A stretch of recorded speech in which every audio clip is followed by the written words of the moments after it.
Hey baby, I hear the blues are calling, tossed salads and scrambled eggs. I'm sorry, I just remember, it took me back.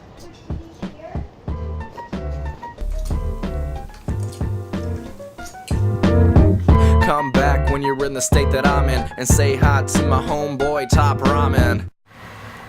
Hey, what's up guys? Welcome back to Binging with Babish, where this week I'm a little under the weather, as you can tell by the fact that my voice is slightly different, and as I'm sure you're aware, in a stroke of bad luck, my kitchen and studio lights seem to have been stolen. So obviously, I'm looking to make myself a little comfort food. It is the original Japanese instant noodle, otherwise known as Top Ramen, and sometimes Ichiban, depending on who you ask. We're going to start off by making the classic packaged instant noodle, oriental flavor of course, for our baseline experience.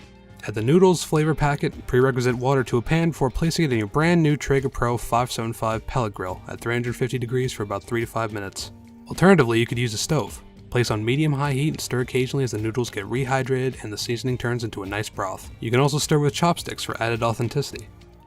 Now that it's all cooked, we can have a taste, and it's so-so. The noodles have a moderate texture and the broth is mildly salty and mostly bland. Not one for the clean pan club. So now that we know we can definitely improve upon this, we're going to go ahead and, what's this? Copyright infringement. Notice claim from Andrew Ray. I don't even understand. Who the hell is Andrew